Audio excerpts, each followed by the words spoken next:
भारत और पाकिस्तान के बीच सिंधु जल संधि को लेकर जो तनाव आज दिखाई दे रहा है वो केवल कूटनीतिक बयानबाजी तक सीमित नहीं रह गया है। पहली बार भारत के फैसलों का असर जमीन पर भी दिखाई देने लगा है। जिस सिंधु जल समझौते को 65 साल तक दोनों देशों के रिश्तों का सबसे मजबूत स्तंभ माना जाता था, अब वही समझौता भारत की राष्ट्रीय सुरक्षा नीति का हिस्सा बन चुका है। और इसकी सबसे बड़ी मिसाल है जम्मू कश्मीर का बागलीहार डैम। भारत सरकार ने साफ कर दिया है कि सिंधु जल संधि को स्थगित करने का फैसला केवल राजनीतिक संदेश देने के लिए नहीं था। विदेश मंत्रालय के प्रवक्ता रणधीर जायसवाल ने दो टूक कहा कि जब तक पाकिस्तान सीमा पर आतंकवाद को पूरी तरह बंद नहीं करता, तब तक भारत इस समझौते पर अपने फैसले पर कायम रहेगा। यानी अब यह मुद्दा केवल पानी का नहीं बल्कि आतंकवाद, राष्ट्रीय सुरक्षा का भी बन चुका है। लेकिन सबसे बड़ा सवाल यही है कि क्या भारत अब पाकिस्तान की ओर जाने वाले पानी के प्रवाह को स्थायी रूप से नियंत्रित करने की दिशा में आगे बढ़ चुका है।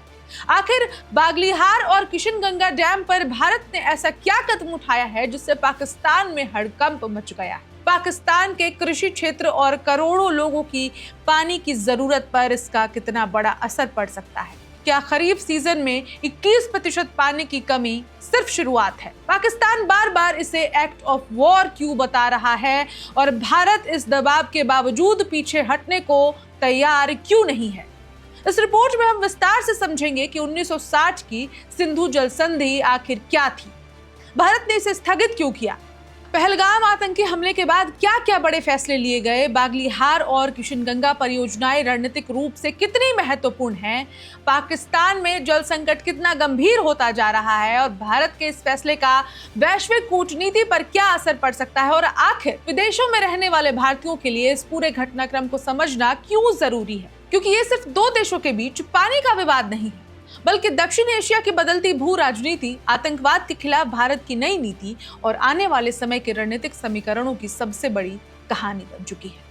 नमस्कार, मेरा नाम है ऋचा पराशर और आप देख रहे हैं वन इंडिया हिंदी। बहुत सारे सवाल हमने आपको बताए जिनके जवाब हम आज की इस रिपोर्ट में तलाशने जा रहे हैं, जानने जा रहे हैं, पूरी इतिहास से अब तक की कहानी जानने जा रहे हैं। दरअसल ये पूरा घटनाक्रम पहलगाम आतंकी हमले के बाद तेज हुआ। उस हमले में निर्दोष पर्यटकों की मौत ने पूरे देश को झकझोर दिया था। इसके बाद भारत ने पाकिस्तान के खिलाफ कई बड़े कदम उठाए।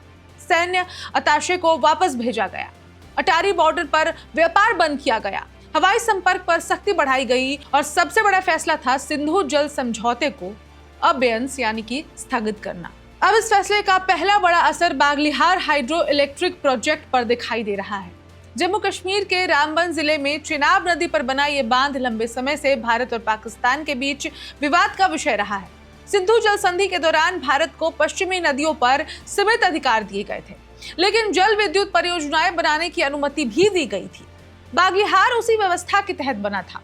फर्क सिर्फ इतना था कि पहले भारत पानी के प्रवाह को लेकर बेहद सतर्क रहता था ताकि पाकिस्तान ये आरोप न लगा सके कि समझौते का उल्लंघन हो रहा है।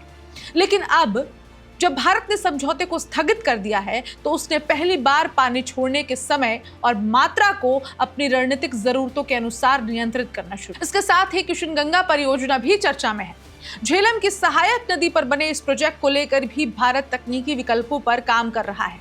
विशेषज्ञों का कहना है कि दोनों रन ऑफ द रिवर परियोजनाएं हैं, इसलिए भारत अचानक पूरा पानी तो नहीं रोक सकता, लेकिन वो पानी के प्रवाह का समय, गति और स्टोरेज पहले की तुलना में कहीं अधिक प्रभावी ढंग से नियंत्रित कर सकता है। यही बात पाकिस्तान की सबसे बड़ी चिंता बन गई है। पाकिस्तान की कृषि व्यवस्था लगभग पूरी तरह सिंधु नदी प्रणाली पर निर्भर करती है। वहां का पंजाब और सिंध प्रांत देश का अन्न भंडार माना जाता है। गेहूं, चावल, कपास और गन्ने जैसी प्रमुख फसलें इन्हीं नदियों के पानी से सिंचित होती हैं। ऐसे में अगर पानी की उपलब्धता में थोड़ी भी कमी आती है तो उसका सीधे किसानों, खाद्य उत्पादन और अर्थव्यवस्था पर इसका असर पड़ता है। इसी कारण पाकिस्तान के जल विभाग ने स्वीकार किया कि खरीफ सीजन की शुरुआत में ही करीब 21% पानी की कमी दर्ज की गई। कई सिंचाई नहरों में पानी अपेक्षित स्तर से कम पहुंचा। किसानों ने शिकायत की कि समय पर पानी नहीं मिलने से फसलों की बुआई प्रभावित हुई है। हालांकि बाद में मानसून की बारिश और चेनाब नदी में बढ़े जल स्तर ने कुछ राहत जरूर दे दी, लेकिन पाकिस्तान के विशेषज्ञ भी मान रहे हैं कि यदि भारत ने भविष्य में जल प्रबंधन की नीति बदल दी तो ये संकट और गहरा हो सकता है। कुछ समय पहले अखनूर और सीमावर्ती इलाकों में चेनाब का जल स्तर इतना नीचे चला गया था कि लोगों के पैदल नदी पार करने का वीडियो सामने आ रहा था। इन तस्वीरों ने पाकिस्तान में बहस और तेज कर दी थी कि क्या भारत वास्तव में सिंधु जल संधि के बाद अपनी रणनीति बदल चुका है। पाकिस्तान सरकार ने इस पूरे मामलों को अंतर्राष्ट्रीय मंचों पर उठाने की कोशिश भी शुरू कर दी है। इस्लामाबाद का कहना है कि भारत यदि सिंधु नदी प्रणाली के प्राकृतिक प्रवाह में बदलाव करता है तो यह अंतर्राष्ट्रीय कानून का उल्लंघन होगा। पाकिस्तान के कुछ नेताओं और रक्षा अधिकारियों ने यहां तक कह दिया यदि भारत ने पानी रोकने की कोशिश की तो इसे एक्ट ऑफ वॉर यानी कि युद्ध जैसी कार्रवाई माना जाएगा। लेकिन भारत का जवाब पहले से कहीं ज्यादा स्पष्ट है। नई दिल्ली का कहना है कि आतंकवाद के खिलाफ कार्रवाई किए बिना पाकिस्तान किसी भी पुराने समझौते का लाभ नहीं उठा सकता। भारत का तर्क है कि जब सीमा पार आतंकवादी भेजे जा रहे हों तब ये उम्मीद नहीं की जा सकती कि भारत हर क्षेत्र में पहले जैसी सामान्य व्यवस्था बनाए रखे। यानी पहली बार जल नीति और सुरक्षा नीति एक दूसरे से जुड़ती दिखाई दे रही है। तो अब सवाल उठता है कि क्या भारत वास्तव में पाकिस्तान का पानी रोक सकता है? तकनीकी रूप से इसका जवाब है पूरी तरह नहीं, लेकिन पहले से कहीं ज्यादा प्रभावी तरीके से नियंत्रित जरूर कर सकता है। टाइम ड्यूरेशन लिमिटेशन अगर सब कुछ भारत डिसाइड कर लेगा तो ऑलमोस्ट ये इनडायरेक्टली पानी रोकना ही हुआ। भारत के पास अभी इतने बड़े जलाशय नहीं है कि वो पश्चिमी नदियों का पूरा पानी रोक ले, लेकिन भारत अपने हिस्से के पानी का अधिकतम उपयोग कर सकता है। नए बांध, बैराज, नहरें और जल विद्युत परियोजनाएं बनाकर वो उस पानी को पहले खुद इस्तेमाल कर सकता है जो वर्षों से सीधे पाकिस्तान चला जाता था।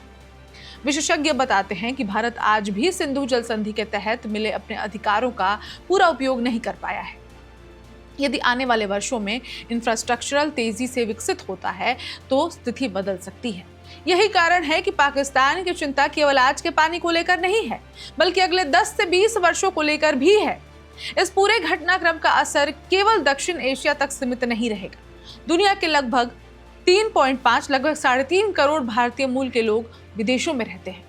अमेरिका, कनाडा, ब्रिटेन, ऑस्ट्रेलिया, संयुक्त अरब अमीरात, सऊदी अरब, कतर, सिंगापुर और देश में बाकी कई देशों में भारतीय और पाकिस्तानी समुदाय बड़ी संख्या में साथ में रहते हैं और काम करते हैं।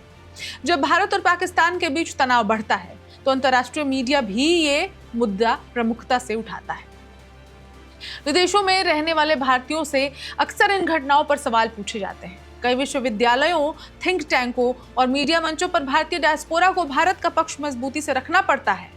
खाड़ी देशों में स्थिति और संवेदनशील होती है क्योंकि वहां लाखों भारतीय और पाकिस्तानी एक ही कंपनियों, अस्पतालों और उद्योगों में साथ काम करते हैं। ऐसे समय किसी भी प्रकार का राजनीतिक तनाव सामाजिक माहौल को और प्रभावित कर सकता है। यूरोप और उत्तरी अमेरिका में भी भारतीय समुदाय अब केवल आर्थिक ताकत नहीं है, बल्कि राजनीतिक प्रभाव रखने वाला समुदाय बन चुका है। इसलिए सिंधु जल संधि ऐसे मुद्दे वहां की संसदों, विश्वविद्यालयों और मीडिया बहसों तक पहुंचते हैं। यही वजह है कि विदेशों में रहने वाले भारतीयों के लिए ये समझना जरूरी है कि भारत का ये फैसला केवल भावनात्मक प्रतिक्रिया नहीं है, बल्कि एक दीर्घकालिक रणनीतिक नीति का हिस्सा है। भारत समानांतर रूप से अपनी जल सुरक्षा को भी मजबूत कर रहा है। नई जल विद्युत परियोजनाओं पर काम तेज किया जा रहा है। जम्मू कश्मीर में इंफ्रास्ट्रक्चर विकसित किया जा रहा है, सिंचाई क्षमता बढ़ाई जा रही है और भविष्य के लिए जल भंडारण की योजनाओं पर भी काम हो रहा है। यानी भारत केवल पाकिस्तान पर दबाव बनाने की रणनीति नहीं अपना रहा, बल्कि अपने जल संसाधनों का बेहतर उपयोग करने की दिशा में भी आगे बढ़ रहा है। आने वाले वर्षों में ये देखना दिलचस्प होगा कि क्या पाकिस्तान आतंकवाद पर अपना रुख बदलता है, क्या सिंधु जल संधि पर फिर बातचीत होती है, या फिर दक्षिण एशिया में पानी भी रणनीतिक शक्ति का उतना ही बड़ा हथियार बन जाएगा जितना कभी तेल या गैस हुआ। एक बात जरूर तय है, अब सिंधु जल संधि केवल पानी का समझौता नहीं रही। ये भारत की राष्ट्रीय सुरक्षा, आतंकवाद के खिलाफ नीति, कृषि, ऊर्जा, विदेश नीति और दक्षिण एशिया की बदलती भू राजनीति का केंद्र बन चुकी है। और इसलिए इस मुद्दे पर आने वाला हर फैसला न सिर्फ भारत और पाकिस्तान बल्कि पूरी दुनिया में बसे करोड़ों भारतीयों की नजर में रहेगा। इस खबर में इतना ही। नए अपडेट्स के लिए देखते रहिए one India Hindi. Subscribe to One India and never miss an update. Download the One India app now.